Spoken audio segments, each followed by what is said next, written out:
Hey everyone, so this is crate training with Libby, the Fennec fox. Libby does not like to be caught, so instead we're teaching her to voluntarily go into a crate on her own for easy transport. So I'm starting out using toys with Libby. Food is not valuable enough for her to go into the crate. And I'm just creating a positive association by tossing a toy in the crate, letting her run in, grab her toy, and run out. Building trust here. I want her to feel comfortable going in and out of the crate without worrying about whether or not I'm going to close her in. Good girl. So now that Libby has gone in and out of the crate a number of times after her toy, I've switched to using food. I'm using food just tossed inside the crate the same way I toss the toy to try to keep Libby inside the crate for a little bit longer. I'm still not looking to close the door or anything like that. I just want her to feel confident about staying in the crate on her own without being closed in.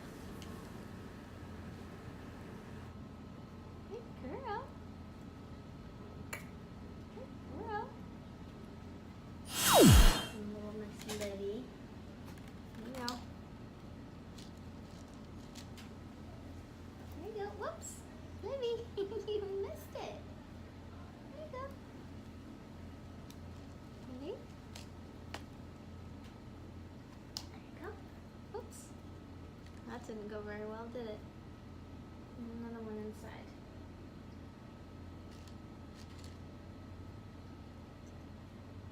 Here. Libby. Girl. At this point in the training, I've switched to operant conditioning.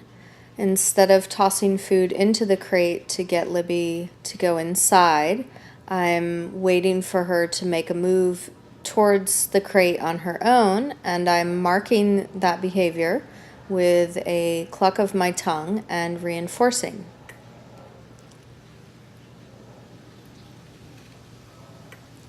So you can see she looks into the crate, moves into the crate a little bit, and I reinforce her outside of the crate.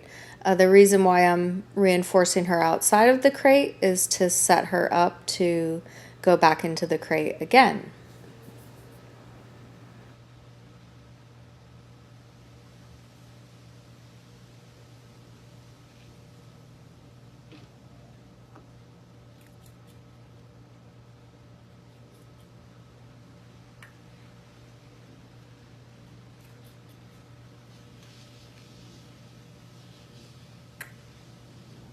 Girl.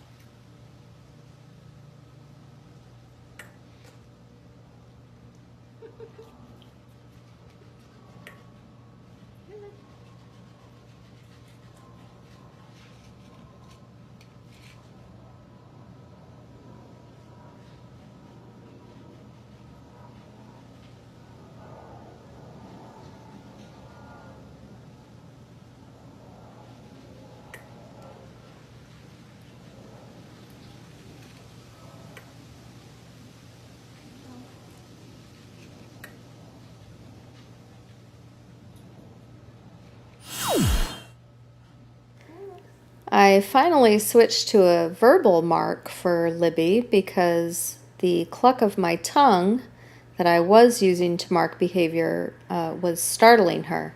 So every time I would cluck, she would jump a little bit. So the verbal mark has worked out much better for her.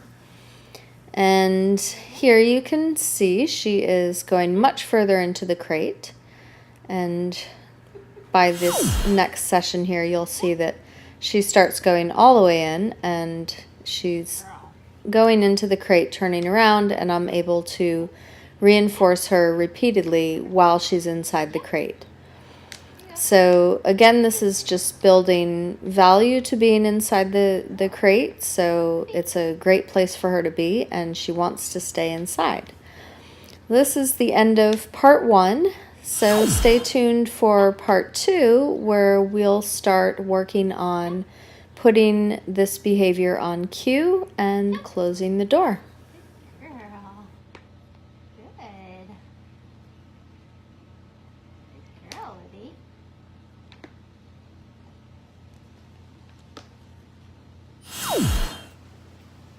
Yep. There you go. Girl.